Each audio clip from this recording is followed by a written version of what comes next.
Em Brasília, 19 horas. Está no ar a Voz do Brasil.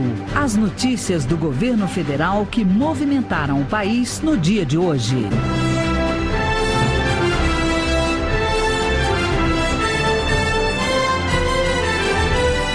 Boa noite. Boa noite para você que nos acompanha em todo o país. Sexta-feira, 10 de fevereiro de 2017. E vamos ao destaque do dia. Mais homens das Forças Armadas chegam ao Espírito Santo. E presidente Michel Temer acompanha a situação no estado e diz que paralisação dos policiais militares não pode tornar o povo brasileiro refém. E você também vai ouvir na Voz do Brasil de hoje. Termina aqui, daqui a pouquinho, o prazo para quem quer se inscrever no FIES. Jéssica do Amaral. São 150 mil novas vagas para o primeiro semestre de 2017.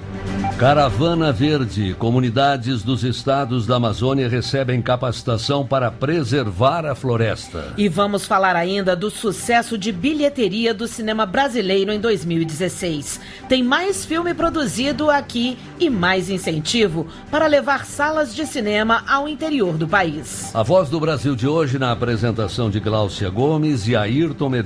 E para assistir a gente ao vivo na internet, basta acessar www.voz.gov.br.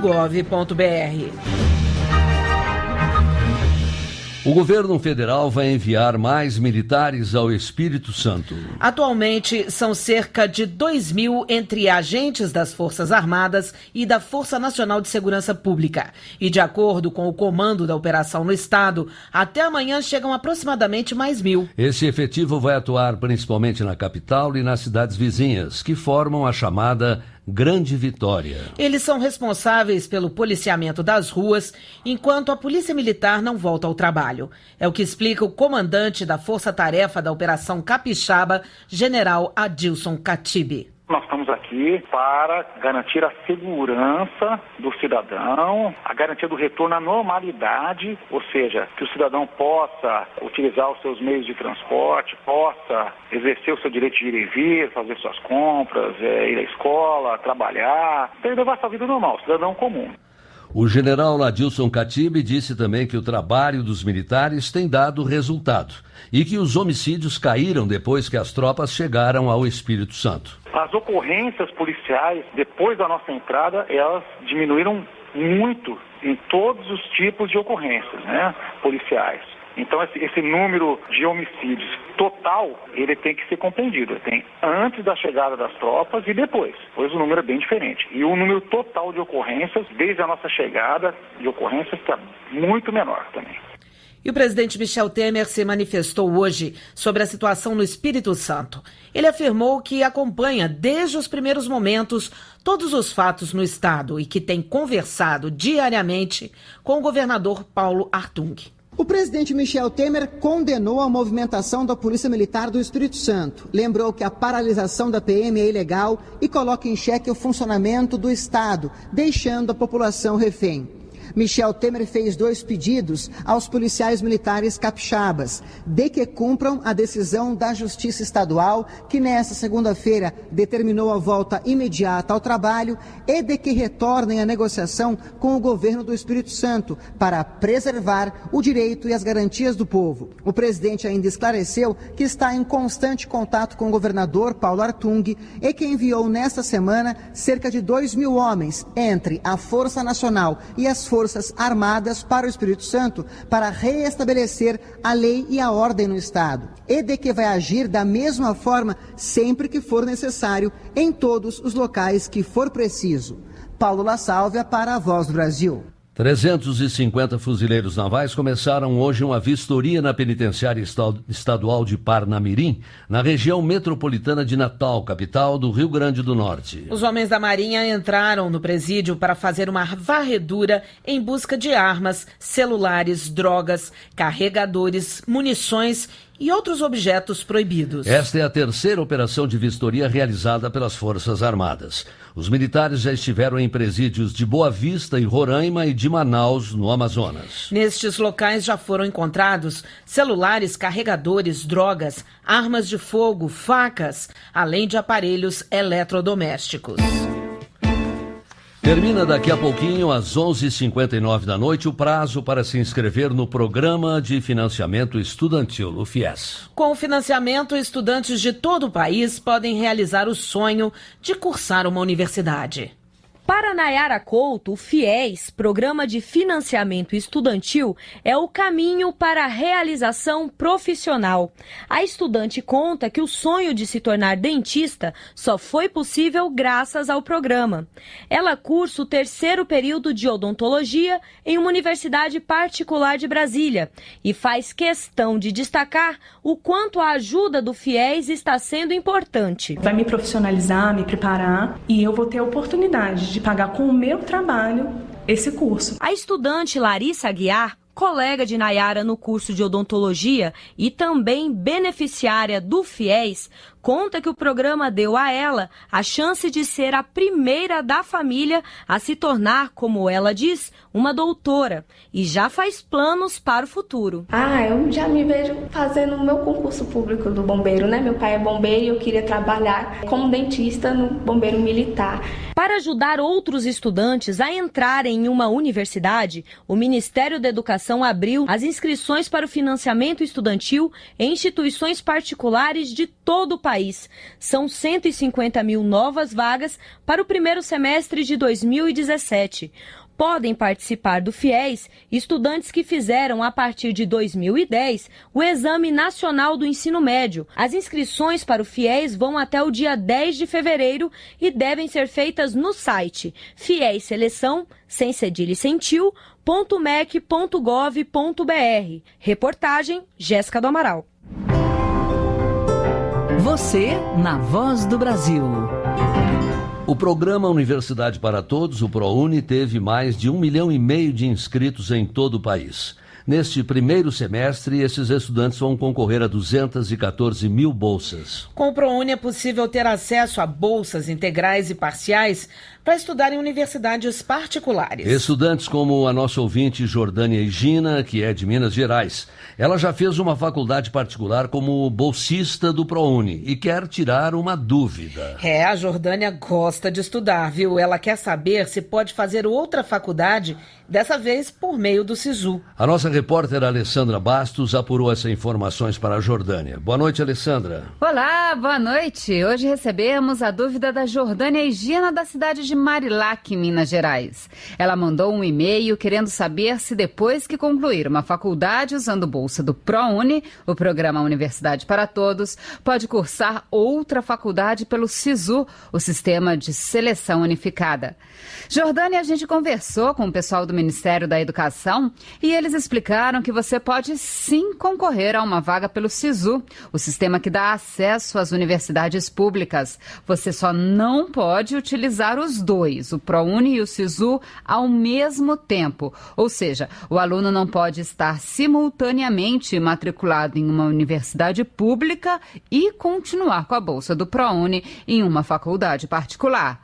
Agora, se você já tiver concluído o seu curso pelo ProUni, pode sim concorrer como qualquer outro aluno a uma vaga pelo SISU. Para isso, é fazer o Enem e não obter 0 na nota da redação. Alessandra Bastos, para a Voz do Brasil. Obrigada, Alessandra. E você que tem dúvidas também, mande a sua pergunta para a gente. Basta gravar uma mensagem e mandar para o nosso e-mail voz@ebc.com.br ou no WhatsApp 61998627345. Vou repetir, 61998627345. A nossa produção vai procurar a resposta para você. Participe! Manejo sustentável da natureza para gerar trabalho e renda sem agressão ao meio ambiente. Esse é um dos objetivos da Caravana Verde, que está percorrendo os estados da Amazônia, discutindo propostas e projetos de conservação das florestas. E os moradores de comunidades extrativistas estão sendo capacitados pelo Programa Nacional de Acesso ao Ensino Técnico e Emprego, o PRONATEC. Tailan Lima Nunes, de 20 anos, mora na reserva extrativista de Iracema, no Acre. Ela e toda a família fizeram juntos o curso de meliponicultura, que ensina a trabalhar com abelhas sem ferrão. Tailan conta que o mel é muito bem aceito na região, tem um custo de produção baixo e é tirado da própria natureza. Por isso, as expectativas são as melhores. Assim, a comunidade aprende a valorizar mais, os recursos do meio ambiente, muita esperança. Espero que ele traga benefício para a comunidade. Tailan está entre os 200 moradores de reserva extrativista que receberam nesta sexta-feira o certificado do Pronatec e agora podem levar o conhecimento adquirido à comunidade. Os alunos também se formaram em cursos de agricultura florestal, artesanato de biojoias, açaicultura, entre outros. A entrega dos certificados foi feita pelo ministro do Meio Ambiente, Sarney Filho, que está visitando os estados da Amazônia. A ideia é estreitar o diálogo com as autoridades locais e pensar estratégias para combater o desmatamento e conta com a ajuda da comunidade para proteger a floresta. A Amazônia tem um papel cada vez mais importante no combate ao aquecimento global. A gente visitou planos de manejo, porque eles fazem com que as pessoas ganhem dinheiro, fazem com que o emprego de qualidade seja dado e, ao mesmo tempo, asseguram que a floresta fique em pé. A Caravana Verde, como ficou batizada a iniciativa, já passou pelo Amazonas e por Rondônia e depois do Acre segue para o Mato Grosso e Pará. Reportagem Natália Kozlik. 19h12 no horário brasileiro de verão. E agora uma pergunta para você que está em casa nos ouvindo. Você vai com frequência ao cinema? E nos últimos anos, assistiu algum filme brasileiro? Pois é, daqui a pouco a gente vai falar do aumento de produções nacionais e dos incentivos do governo para levar salas de cinema às cidades do interior do país.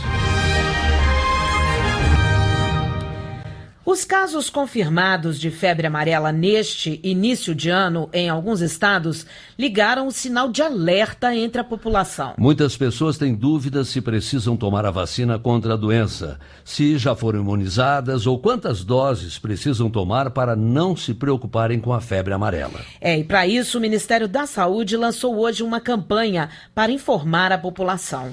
Informação para todos e vacina para quem precisa.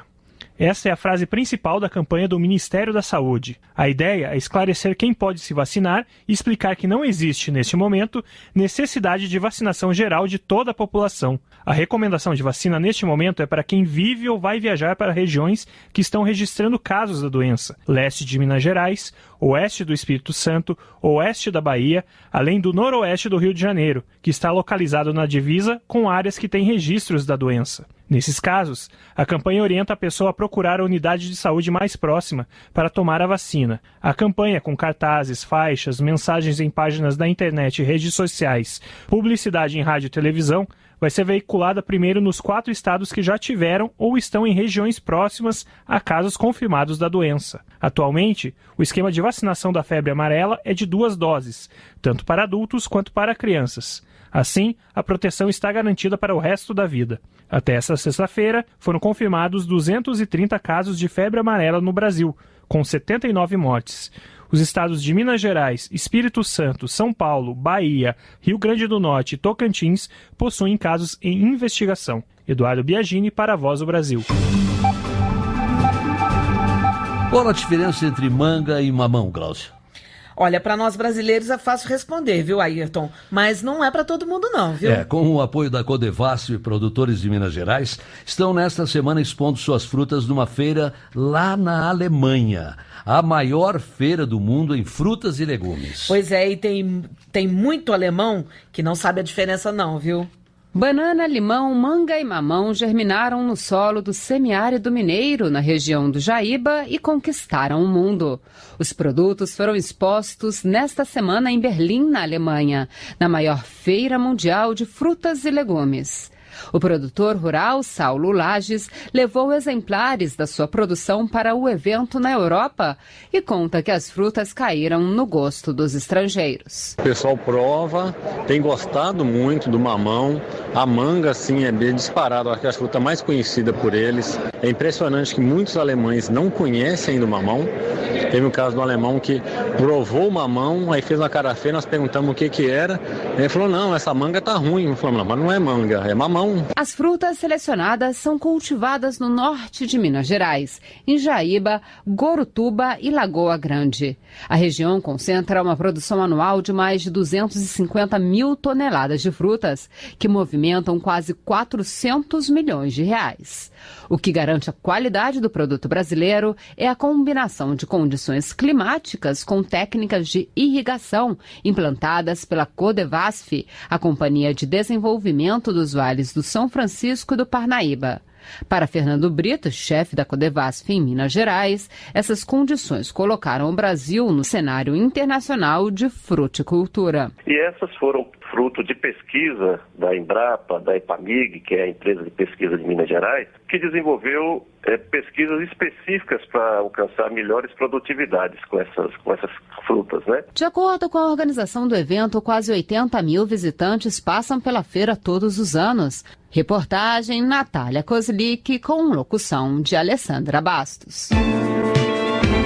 Participar de corridas, lutar, disputar uma partida de futebol, há quem goste de fazer tudo isso, mas sem sair de casa. Os jogos de videogame fazem a diversão das crianças e adolescentes. Mas é preciso estar atento. Da mesma forma que os programas de televisão, esses jogos também trazem a classificação indicativa que informa para qualquer idade um conteúdo é ou não adequado.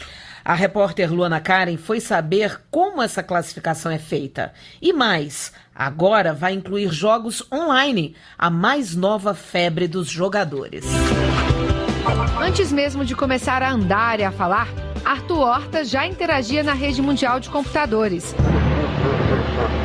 Hoje, aos 10 anos, o menino é fã dos jogos online. Não sou, viciado, mas eu gosto. É legal. Antes de um jogo online chegar à tela do computador, o criador do jogo presta informações sobre o conteúdo a um sistema internacional de classificação etária, chamado IARC, que é integrado por 35 países. Com base nesses dados, o sistema vai indicar a faixa etária para a qual o jogo é adequado. Em 3 anos, cerca de 4 milhões de jogos online foram avaliados usando o sistema.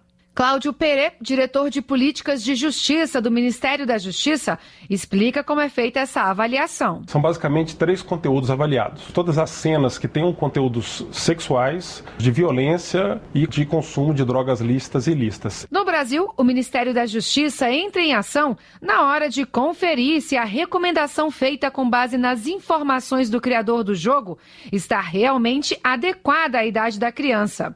Todo mês, são monitorados entre 500 e 700 jogos. A classificação pode variar de livre a permitida para pessoas com mais de 10, 12, 14, 16 ou 18 anos. A indicação de idade pode ajudar no controle do que é visto pelas crianças, mas a palavra final, afirma o professor de jogos digitais Alexandre Chacon, deve ser sempre dos pais. A classificação não é uma censura, né? Ela é apenas um indicativo. Cabe aos pais realmente verificar o que tem naquele conteúdo e conversar com seus filhos e saber se aquilo pode ou não prejudicar. O professor de Educação Física Lauro Horta, pai do Arthur, concorda e conta que ele e a mãe do garoto ficam de olho na brincadeira. Através do histórico, nós entramos à noite, verificamos o que ele assistiu, pesquisamos o conteúdo, né? A classificação etária pode ser conferida no próprio site do jogo e também na página do Ministério da Justiça, em portal.mj.gov.br. Reportagem Luana Karen. Além de ajudar a produzir, a Codevasf também ajuda quem mora nas regiões do semiárido brasileiro e sofre com a falta de chuvas. Em Minas Gerais, por exemplo, 7 mil famílias tiveram acesso à água garantido pela companhia no ano passado. 3 milhões de reais em investimentos federais já foram destinados a locais onde vivem centenas de pequenos agricultores familiares. Elizabeth de Fátima dos Reis mora na comunidade de Taboquinha, que fica no município mineiro de Bocaiúva. Para ela e tantos trabalhadores rurais do país, a água é uma matéria-prima fundamental para a sobrevivência da plantação. A agricultura familiar, eles dependem da água, desde criação, de aves, de suínos, pequenas hortas. Então a água ela é tudo, ela é vida. Para melhorar a vida dessas pessoas, a Companhia de Desenvolvimento dos Vales do São Francisco e do Parnaíba, a Codevasf, promove ações estruturantes, como a perfuração de poços e ligações que levam a água para a casa das pessoas. Além de garantir a sobrevivência de muitos, essas ações ajudam a manter o homem no campo. É o que explica o superintendente da Codevasf em Minas Gerais, Rodrigo Rodrigues. O apoio à agricultura familiar é fundamental aqui na nossa região, porque o êxodo rural é muito grande e através das nossas obras estruturantes, de levando água, de capacitando essa família também, trazendo uma melhoria de vida, um ganho de renda para aquela comunidade. Em 2016, foram atendidas 178 comunidades rurais de 30 municípios de Minas Gerais. Bocaiúva, a terra de Elizabeth, foi um deles. A cidade recebeu um poço recentemente, que atende 40 famílias da comunidade Nova Esperança. Segundo Elizabeth, a cena fez jus ao nome do lugar. No momento que a empresa que estava perfurando o poço começou a subir a água, então você via ali no rosto daquelas pessoas a esperança. Para 2017, cerca de 30 milhões de reais devem ser investidos em benefícios nas áreas rurais do país. Reportagem Natália Kozlik. 19h21 no horário brasileiro de verão. E para terminar a semana, vamos subir a trilha sonora da felicidade.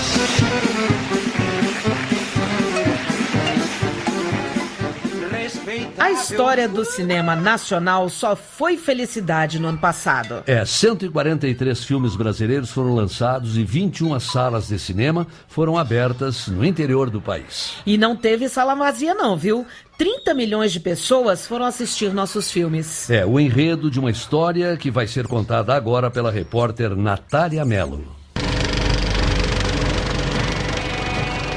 Se 2016 foi um ano de dificuldade na economia, para o cinema foi de vitória. E quem deu um empurrãozinho nas bilheterias foram os filmes produzidos aqui no país. Dos 184 milhões de ingressos vendidos no Brasil no ano passado, mais de 30 milhões foram de filmes nacionais, o melhor resultado desde 1984.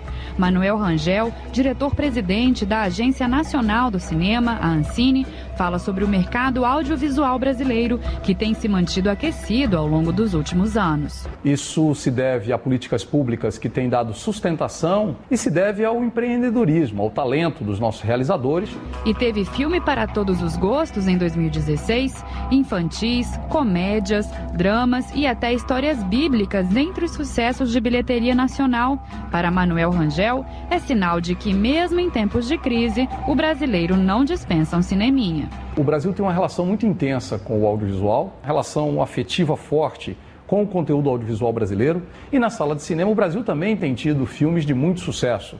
Alan Tavares mora em Itaituba, uma pequena cidade do Pará com menos de 100 mil habitantes. Graças aos recursos federais do Fundo Constitucional de Financiamento do Norte, FNO, Alan e outros 2 moradores conseguiram inaugurar o primeiro cinema de Itaituba. Um alívio para quem precisava se deslocar 400 quilômetros para assistir a filmes na cidade mais próxima. Muita gente na cidade jamais tinha entrado numa sala de cinema. O cinema, na verdade, é cultura, né? Então, acho que esse é um legado que a gente está deixando. O cinéfilo Vitor Hugo é um dos brasileiros que estão cada vez mais adeptos das telinhas. Mesmo com TV em casa, pelo menos 2 vezes na semana, ele prefere dar uma esticadinha até o cinema para se distrair. O cinema ele tem aquela chance de você conhecer outras pessoas, de você ter uma tela grande, você comprar alguma pipoca. A melhor coisa é ir sozinho, porque não tem ninguém para conversar com você, te atrapalhar. 143 filmes nacionais foram lançados no ano passado. 21 novas salas foram abertas no interior do país em 2016. Reportagem Natália Mello. Eu demorei muito? Nada. Nadinha. E a seca não vai dar trégua na região Nordeste. Essa é a conclusão do Grupo de Trabalho de Previsão Climática Sazonal do Ministério da Ciência, Tecnologia, Inovações e Comunicações. A seca na região Nordeste já dura 5 anos e, para especialistas, a situação climática terá impactos severos na agricultura, pecuária e no abastecimento de água à população. E essas foram as notícias do governo federal. Uma realização da Secretaria de Comunicação Social da Presidência da República. Com produção. Você vai ouvir agora notícias do Poder Judiciário. Supremo Tribunal Federal pede que presidente da República se manifeste sobre indicação de Moreira Franco como ministro. Casal deve ser indenizado por causa de lesão em bebê durante parto. Homem é condenado por desacatar tropas do Exército no Rio de Janeiro. Agora em Brasília, 7h25. Boa noite, eu sou Uliana Gomes. E eu sou o Arthur Filho.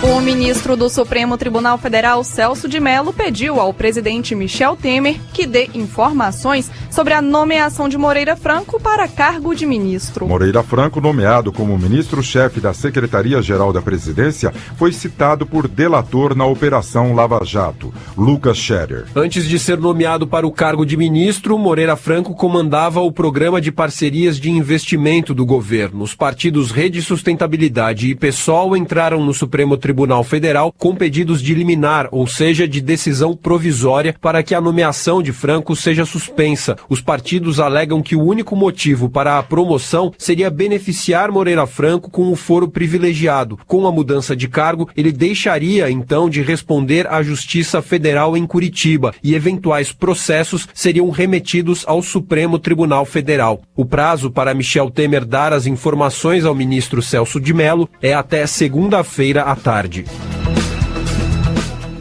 Justiça mantém indenização de R$60 mil a casal por lesão em bebê durante parto. O procedimento foi realizado em maternidade pública no estado do Acre. Fátima Uchoa. Segundo o casal, o médico responsável pelo parto segurou a recém-nascida de mau jeito, o que comprometeu os movimentos do braço dela. Por causa dessa lesão, a criança teve que fazer fisioterapia. O Tribunal de Justiça acreano fixou indenização de R$60 mil ao casal pelo dano moral e estético ao bebê. O estado do Acre recorreu ao STJ. O relator ministro Sérgio Coquina afirmou que não é possível rever o valor da reparação, porque seria necessário analisar novamente as provas, o que é proibido ao Superior Tribunal de Justiça.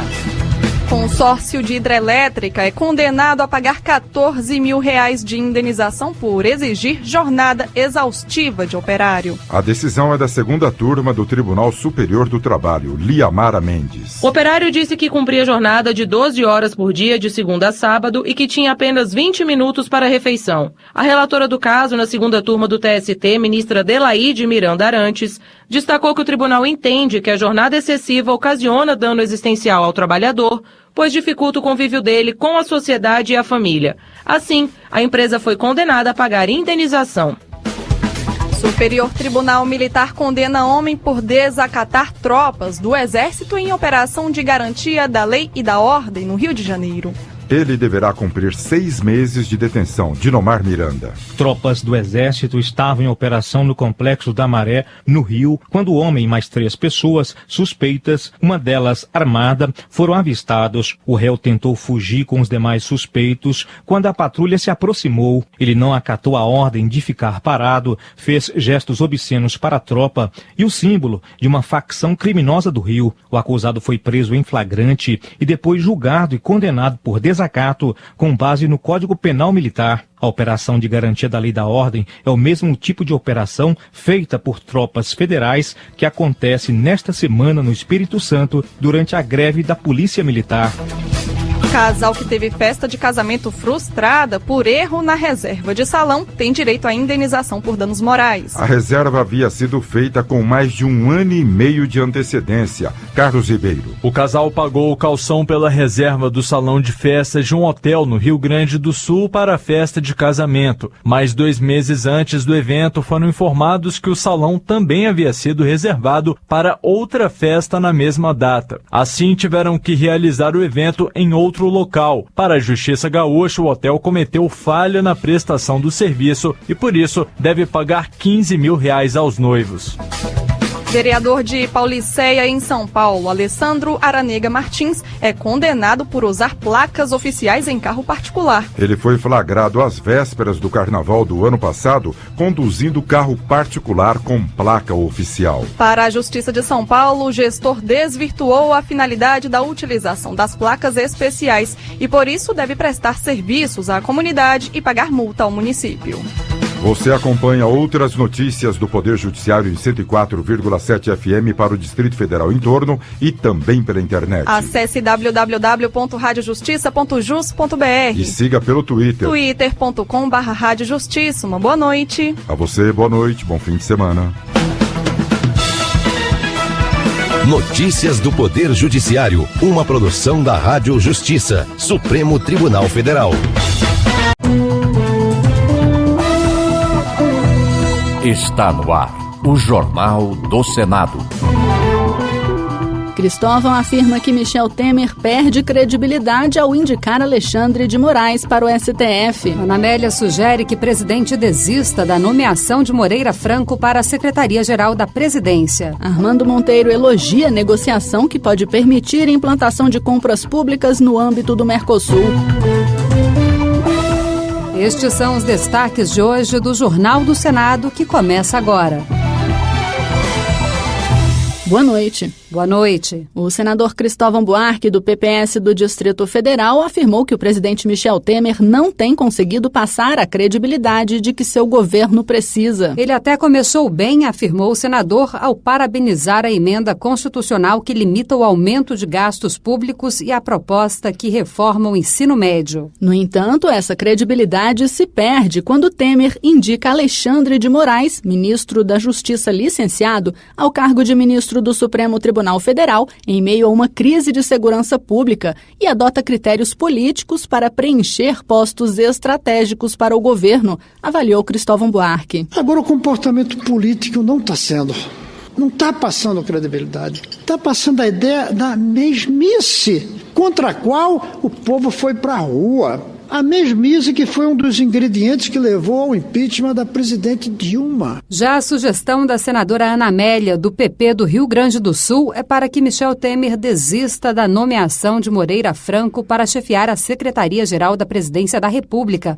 cargo com status de ministro. Essa indicação está sendo questionada na Justiça.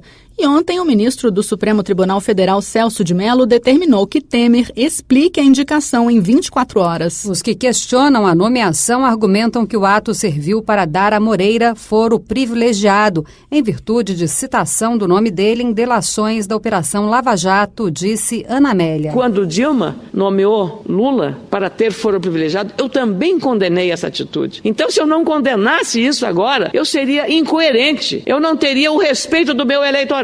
E é exatamente por isso que nós temos que ter a igualdade de tratamento. A senadora Lídice da Mata, do PSB da Bahia, reclamou da falta de condições do aeroporto de Salvador e da demora na conclusão de obras no terminal, o que prejudica os usuários, principalmente em temporadas de férias e feriados. Lídice da Mata citou o prejuízo causado pela precariedade do aeroporto na economia e no turismo e defendeu a conclusão imediata das reformas pela Infraero, mesmo que o terminal seja privatizado. Nós precisamos que o aeroporto de Salvador possa dar condições para que o crescimento do nosso turismo continue como um dos principais vetores do desenvolvimento econômico sustentável do nosso estado. O senador Hélio José, do PMDB do Distrito Federal, comemorou o início da circulação do primeiro ônibus fotovoltaico brasileiro, que transforma a luz do sol em energia capaz de movimentar o veículo. O ônibus está em circulação desde dezembro no campus da Universidade Federal de Santa Catarina. Segundo Hélio José, o ônibus, que conta com tomada e rede Wi-Fi, percorre 200 quilômetros ao dia, a um custo de R$100 e não consome energia fóssil. por isso não emite gases do efeito estufa. Segundo o levantamento dos pesquisadores envolvidos no projeto, apenas um veículo convencional de transporte público, movido a diesel, emite quase 4 toneladas de CO2 por mês, ou seja, de gás carbônico por mês. O novo veículo desenvolvido em Santa Catarina deixa de despejar no meio ambiente pelo menos 50 toneladas de gás carbônico por ano. Nesta semana, o presidente da Argentina, Maurício Macri, visitou o Brasil e o senador Armando Monteiro, do PTB de Pernambuco, afirmou que os dois países devem concluir a negociação de protocolo de compra pública no âmbito do Mercosul. Ele explicou que atualmente uma empresa brasileira não é tratada da mesma forma que uma empresa argentina, por exemplo, em uma compra pública feita pelo governo do país vizinho. Mas se esse acordo sair do papel, as empresas dos países do Mercosul terão acesso às compras públicas de qualquer dos governos de países integrantes do bloco, um segmento comercial muito expressivo, na opinião de Armando Monteiro. Durante o período da nossa gestão no Ministério do Desenvolvimento, Indústria e Comércio, nós pudemos firmar o primeiro acordo brasileiro na área de compras públicas com o Peru. O governo peruano compra 12 bilhões de dólares por ano fora do Peru. Há empresas mexicanas que têm lá absoluta condição de igualdade com as empresas peruanas, mas as empresas brasileiras não tinham. Os 27 senadores do Nordeste querem se reunir com o presidente Michel Temer para tratar da crise hídrica. A iniciativa é do senador Benedito de Lira, do PP de Alagoas, que criticou a concentração de dinheiro nos cofres da União, enquanto estados e municípios sofrem com a falta de recursos para minimizar os efeitos da escassez de chuvas. Detalhes com a repórter Yara Farias Borges. O senador disse que o Nordeste é historicamente esquecido e observou que Israel, com paisagem parecida com o sertão nordestino, usou tecnologias para transformar a aridez em oásis. Nada impede que implantemos soluções semelhantes no Nordeste, a não ser a ausência de uma política de Estado mais clara e eficiente que combata os efeitos sazonais da seca. A impressão é a de que cada seca é a primeira, que nunca enfrentamos aquilo antes. Isso precisa mudar, com mais obras de infraestrutura, com mais investimento. O primeiro vice-presidente do Senado, senador Cássio Cunha Lima, do PSDB da Paraíba, disse que a terceira estação de bombeamento do eixo leste do projeto de transposição do Rio São Francisco foi inaugurada e vai levar água por mais 60 quilômetros no sertão da Paraíba e de Pernambuco. Ele informou ainda que as 6 estações do eixo leste estarão em funcionamento até o final de fevereiro e manifestou apoio à iniciativa de Benedito Lira. Acredito que todos os senadores e senadoras do Nordeste estarão presentes. Esta é uma obra que tem a contribuição de muitos brasileiros, uma luta de séculos, porque desde a época do Império que Dom Pedro prometeu vender a última pedra da coroa para levar água ao Nordeste. Após 4 anos à frente da ouvidoria do Senado, a senadora Lúcia Vânia, do PSB de Goiás, fez uma avaliação positiva do crescimento do atendimento de pedidos de informação da sociedade ao Senado. Só em 2016 foram 70 mil interações. Repórter Carlos Pena Brechanini. A senadora explicou que uma ação simples, porém importante, foi o estabelecimento do Alô Senado como porta de entrada de todo pedido de informação recebido pelos diversos órgãos da Casa. Então, aqueles que querem, por exemplo, falar com a e-cidadania, entra através do Alô Senado. Que querem falar com a Lei de Acesso à Informação, entra pelo Alô Senado. Como parte da troca de experiência entre as ouvidorias do Senado, da Câmara e do TCU, foi organizado o primeiro seminário de ouvidorias do Legislativo Federal. Essa troca de conhecimentos permitiu que o Alô Senado passasse das 1.500 solicitações de informações em 2011 para mais de 70 mil pedidos em 2016. Ano que foi extremamente atípico, como lembrou Lúcia Vânia. Como esse período foi um período atípico, porque nós tivemos vários problemas no Senado, no Congresso Nacional, nós tivemos muitas demandas relativas ao comportamento dos senadores, tivemos muitas demandas da utilização de carros oficiais, tivemos demandas também sobre projetos que são de grande interesse, despertam grande interesse da sociedade. Para entrar em contato com a ouvidoria do Senado via Alô Senado, basta ligar para o 0800 61 22 11. O contato também pode ser feito através do e-mail ouvidoria@senado.leg.br. Jornal do Senado. Redação e edição: Alexandre Campos, Larissa Bortoni, Leila Herédia e Paulo César Lopes. Áudio: Eliseu Caires. Apresentação: Lia Passarinho e Raquel Teixeira. Produção: Rádio Senado, sob a direção de Van Godoy. Direção da Secretaria de Comunicação Social, Virgínia Malheiros Galvez. Acompanhe agora as notícias do Tribunal de Contas da União e da Câmara dos Deputados. Boa noite e um bom fim de semana. Boa noite.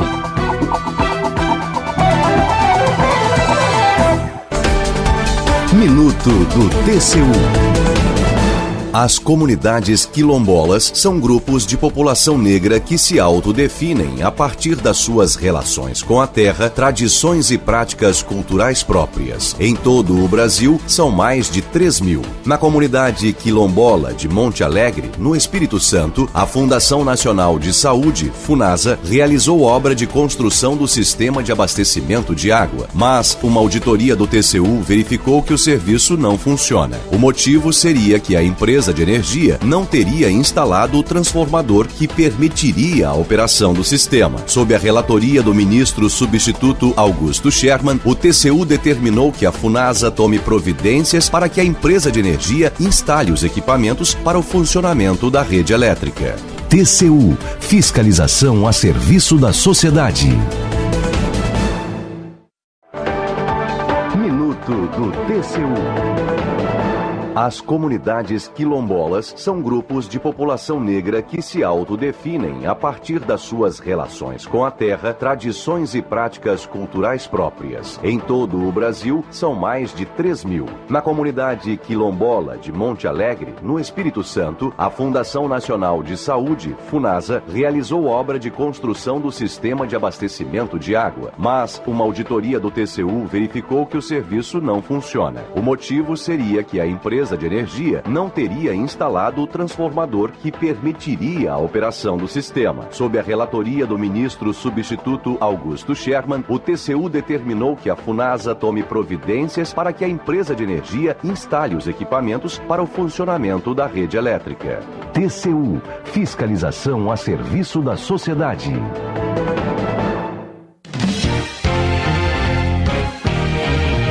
Jornal Câmara dos Deputados. Em meio à crise penitenciária, a Câmara estuda 36 projetos sobre o tema. Repatriação de recursos do exterior reforça a caixa das prefeituras. Parlamentares defendem incentivo à prática esportiva no Brasil. Boa noite. Integrante da comissão especial que analisa mudanças na legislação esportiva do Brasil, José Rocha, do PR da Bahia, destaca a necessidade de atualizar as leis que regem o setor no país. O deputado cita como exemplos a questão tributária e a do jovem atleta, que só pode frequentar os clubes a partir dos 14 anos.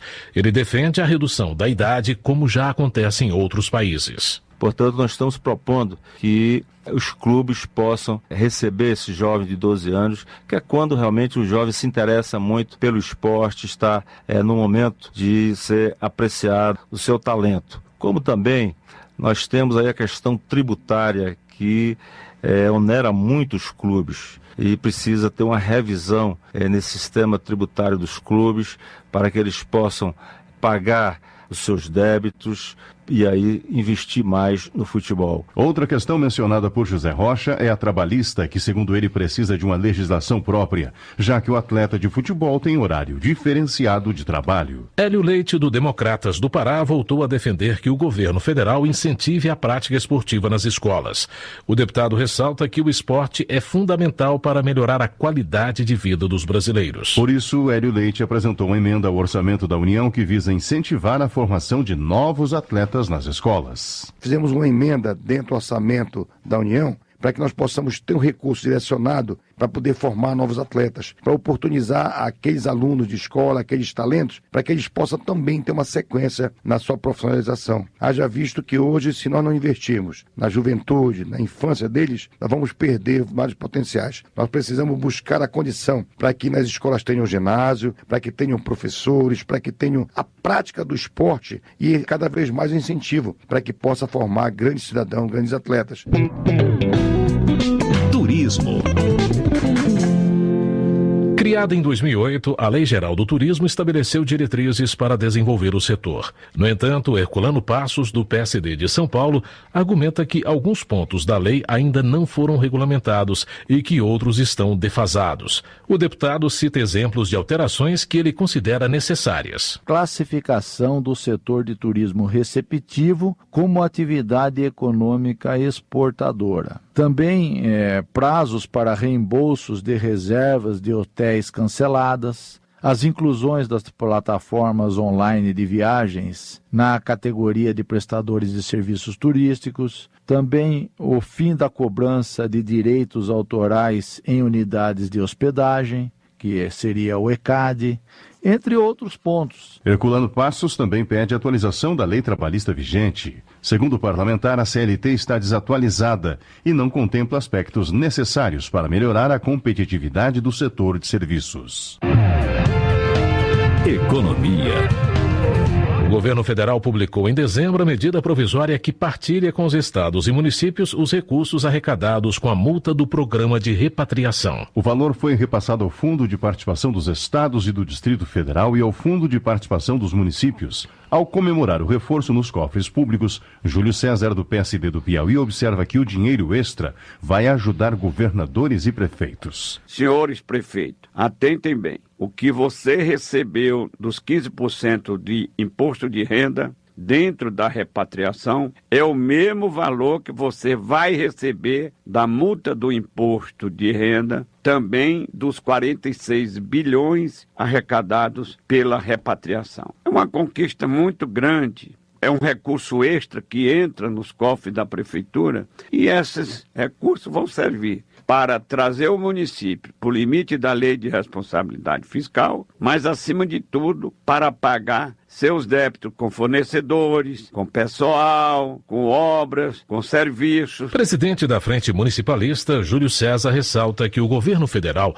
cumpriu a promessa de partilhar os recursos. Com a entrada no país de aproximadamente 170 bilhões de reais que estavam no exterior, o governo arrecadou 46 bilhões e 800 milhões de reais. Desde 2005, José Mentor, do PT paulista, defende a repatriação de recursos mantidos no exterior e não declarados à Receita Federal. Ele lembra que depois de participar da CPI do Banestado, percebeu que muitos brasileiros mandavam dinheiro para fora do país, preocupados com confiscos e sucessivos planos econômicos que retiravam a rentabilidade do dinheiro. O deputado argumenta que, à época, o objetivo principal era aumentar as reservas internacionais para dar garantia aos credores de que o país honraria seus compromissos, diminuindo assim o risco ao Brasil e o pagamento de juros. Hoje, ele afirma que a meta é legalizar os recursos. Hoje o Brasil é um país de outra solidez financeira e econômica. Por isso é que hoje importava era o quê? Legalizar os recursos que estavam fora. Foi o que fez o projeto que o governo mandou para cá. O repatriamento hoje é uma denominação que todos reconhecem como mais popular, mas o que há na realidade é a legalização dos recursos de brasileiros. Nós estamos arrumando o dinheiro que estava ilegal. Com isso, essas pessoas que sonegaram imposto, que deixaram de pagar imposto, estão pagando imposto hoje. Veja só, nós legalizamos 170 bilhões de reais. Recolhemos mais ou menos 50 bilhões de reais. José Mentor acrescenta que os recursos arrecadados com a repatriação ajudam a combater o déficit das contas públicas, evitando o aumento de impostos para a população. Na avaliação de Isalci Lucas, do PSDB do Distrito Federal, o Brasil não conta com uma integração eficaz entre os governos municipais, estaduais e federal. Para ele, a falta de sintonia atrapalha o desenvolvimento do país, principalmente das regiões mais distantes dos grandes centros. Para resolver o problema, Isalci Lucas defende a criação de um plano estratégico de administração. Ele destaca alguns objetivos da iniciativa. Criar um planejamento para cada cidade, informatizar a gestão pública, que é outro problema sério. O governo aperfeiçoou bastante a questão da arrecadação, mas os gastos públicos não são controlados. O governo é totalmente analógico. Então, nós estamos fazendo um planejamento não pensando na próxima eleição, mas na próxima geração. É um projeto de médio e longo prazo. Você não pode continuar tocando o país com políticas de 4 em 4 anos. Você muda o governo, muda as políticas públicas. Nós temos que consolidar a política de Estado, independente de quem vai ser o próximo presidente ou o próximo governador. Desenvolvimento Regional. Coordenador da bancada do Rio Grande do Sul, Giovanni Cherini, do PR, destaca as ações desenvolvidas pelo colegiado em 2016. Ele cita algumas das iniciativas promovidas pelos parlamentares gaúchos. Nós tratamos da crise da saúde, dos hospitais filantrópicos, dos royalties de petróleo, da defesa do novo pacto federativo, da filantropia da nossa Emater, da federalização da 470, do polo naval de Rio Grande, da liberação de recursos ao aeroporto Salgado Filho e aeroportos do interior do estado do Rio Grande do Sul. Tratamos de recursos para a nova ponte do Guaíba, conseguimos 100 milhões esse ano para a ponte do Guaíba. Tratamos das concessões da BR-101 e 386, da 116, da duplicação das rodovias, da liberação de recursos do FIES para os estudantes. Mais de 100 milhões foram liberados para as universidades gaúchas. Giovanni Cherini também ressaltou a possibilidade da criação da bancada sulista em 2017, que vai incluir os parlamentares do Rio Grande do Sul, Santa Catarina e Paraná. Se for mesmo instalado, o colegiado vai contar com 77 deputados e 9 senadores. Por entender a importância de universalizar o acesso à energia elétrica nas cidades do Pará, Júlia Marinho, do PSC, luta para que o programa Luz para Todos beneficie toda a população paraense, especialmente os moradores da zona rural. Alguns municípios, como a comunidade de Santa Helena, em Conceição do Araguaia, São Geraldo do Araguaia, São Félix do Xingu e Capitão Poço, estão na fase de recadastramento do programa. Mas para Júlia Marinho é inaceitável que o Pará, que é o estado das hidrelétricas, ainda tenha cidades dependentes do gerador para ter energia. Nós temos uma hidrelétrica enorme de Tucuruí, outras já em fase de funcionamento da Belo Monte, outras em processos já de licença para serem construídas. Enfim, Pará no futuro é o estado das hidrelétricas. Mas nós precisamos atender a nossa população, principalmente municípios como Santana do Araguaia, que ainda funciona a energia do gerador. Não temos energia elétrica de hidrelétrica ali em Santana do Araguaia. E nós estamos correndo atrás disso, buscando a agilidade nesse processo para atender a nossa população, principalmente a população da zona rural. Está na Comissão de Minas e Energia projeto que regula os sistemas de bandeiras tarifárias nos estados produtores de energia hidrelétrica. Autora da proposta, Mariana Carvalho, do PSDB de Rondônia, considera injusto que os estados que geram eletricidade paguem as tarifas mais altas. Não é certo e justo, aonde tem a produção, fornecer energia para todo o Brasil e acabar com que o nosso estado pague uma das energias mais caras do nosso país. Então, com isso, a gente gostaria que o estado de Rondônia fique na bandeira verde. Assim, os estados que produzem energia hidrelétrica com capacidade de produção superior a 5.000 megawatts abrangerão a bandeira verde, conforme o regulamento da Agência de Energia Elétrica, ANEEL. Rondônia está entre os principais fornecedores de energia hidrelétrica do país. Mariana Carvalho destaca que o projeto visa beneficiar a população dos estados produtores, enquanto durar a vigência de bandeiras tarifárias. Ciência e tecnologia. Aguarda a votação no Senado o projeto que regula todo o setor de telecomunicações no Brasil. Defensor da proposta, Jorge Tadeu Mudalém, do Democratas de São Paulo, avalia que as alterações vão modernizar o setor. Ele destaca alguns pontos do texto que considera importantes para o usuário. Hoje nós temos uma grande dificuldade em determinadas cidades que muitas vezes não recebem o sinal porque falta a antena. E muitas vezes as prefeituras têm dificultado a instalação dessas antenas. Então, nós estabelecemos que em 60 dias, se a prefeitura não der resposta à operadora, ela pode instalar a antena independente da aprovação da prefeitura ou não. Nós conseguimos aprovar também a proibição da cobrança do roaming, que é aquele adicional de deslocamento quando você vai de uma cidade para outra ou você vai mesmo de um estado para outro. Jorge Tadeu Mudalém explica ainda que o projeto estabelece que os créditos para celulares pré-pagos tenham validade mínima de 1 mês e que o saldo tenha validade renovada a cada vez que o usuário colocar créditos novos. Direitos Humanos. Por determinação legal, empresas com mais de 100 empregados devem ter vagas destinadas a pessoas com deficiência. Otávio Leite, do PSDB do Rio de Janeiro, ressalta que atualmente cerca de 1.700.000 empregos poderiam estar ocupados. No entanto, ele lamenta que o número de pessoas com deficiência com carteira assinada seja de apenas 400 mil. É preciso preencher esses espaços. Nossa preocupação é fazer com que a pessoa com deficiência, seja auditiva, visual, intelectual ou deficiência física, tenha oportunidades. Daí a necessidade de fortalecer qualificação, capacitação educacional, para que cada vez mais tenhamos os melhores lugares, melhores postos preenchidos por profissionais que sejam pessoas com deficiência. Otávio Leite considera a Lei Brasileira da Inclusão como um avanço importante para fortalecer o direito das pessoas com deficiência. A Frente Parlamentar Evangélica do Congresso Nacional, criada em 2015, tem como principal objetivo defender os interesses da família.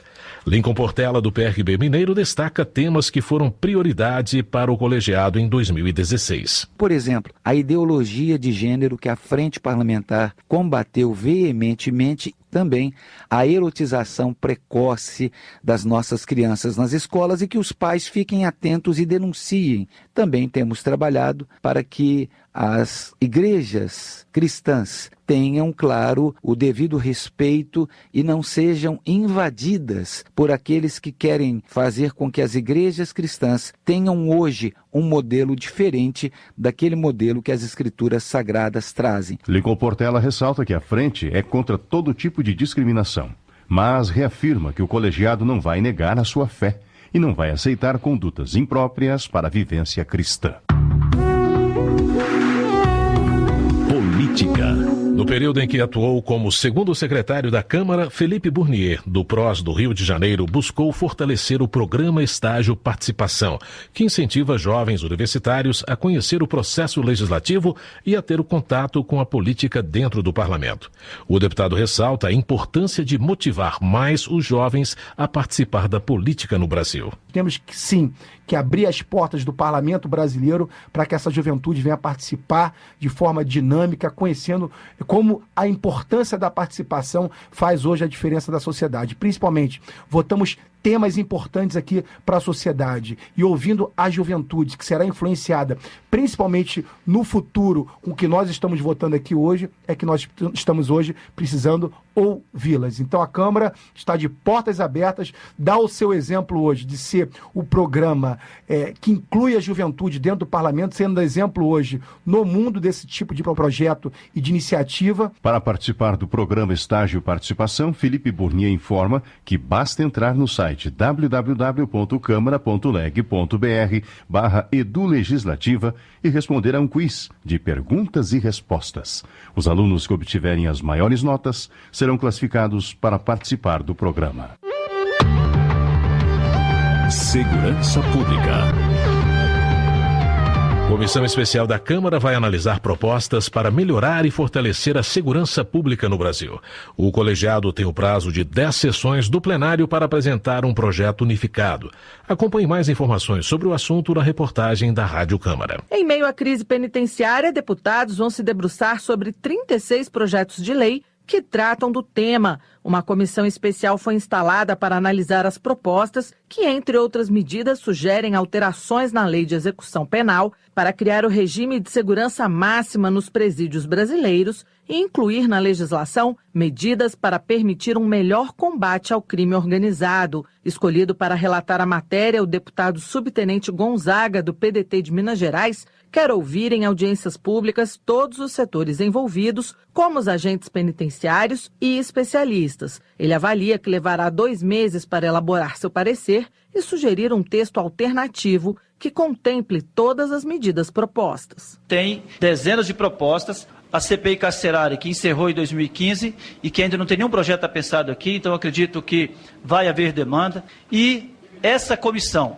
ela é resultado de um trabalho da Comissão de Segurança Pública. Foi a discussão do sistema carcerário aqui, principalmente quando eclodiu no Rio Grande do Norte, no mês de agosto, no Acre, no mês de agosto, setembro, a crise, é que levantamos aqui na comissão a necessidade de uma comissão especial e nós fizemos então um esforço para a sua instalação. Estamos, obviamente, à disposição de todos para construir um texto que de fato responda à necessidade do sistema carcerário brasileiro. Em sua maioria, os projetos que serão discutidos pela comissão tratam do bloqueio de celulares nas penitenciárias, sugerem medidas para coibir o controle dos estabelecimentos pelo crime organizado, criam novas regras para a concessão de progressão de regime e para as visitas. Uma das propostas altera a periodicidade de visitas de semanal para mensal e cancela as visitas íntimas. Outra determina a aplicação do regime disciplinar máximo ao preso provisório ou condenado envolvido em organização criminosa, quadrilha ou bando ou no comando de rebeliões e crimes dentro ou fora do presídio.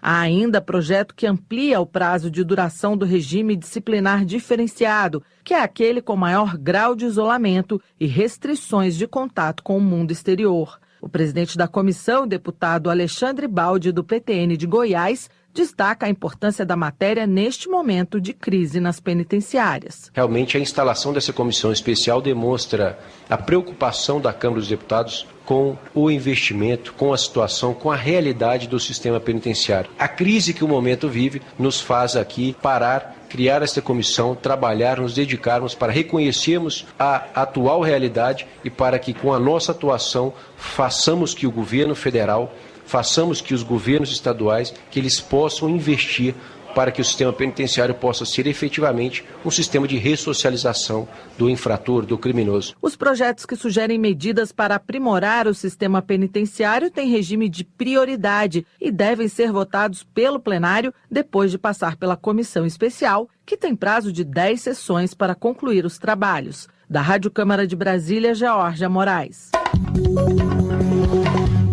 O aumento da violência na Baixada Fluminense preocupa Simão Cecim, do PP do Rio de Janeiro. O deputado ressalta que a população está assustada com a onda de crimes na região. Esse crescimento da violência na Baixada Fluminense tornou a situação insustentável, uma vez que a migração de criminosos da capital fluminense para a região da Baixada tem trazido preocupação com os novos prefeitos eleitos da região, que recentemente se reuniram com o comandante-geral da PM, sugerindo uma parceria que possibilite, se não acabar, pelo menos reduzir a onda de violência. Além disso, Simão Cecim solicitou ao governo federal a presença da Força Nacional de Segurança na Baixada Fluminense. O deputado lembra a difícil situação financeira do Estado e pede a colaboração do Executivo Federal. Termina aqui o Jornal Câmara dos Deputados. Grato pela sua audiência. Boa noite. Um bom final de semana a todos e até segunda-feira.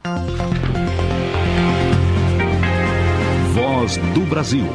De segunda a sexta, às 19 horas. Boa noite.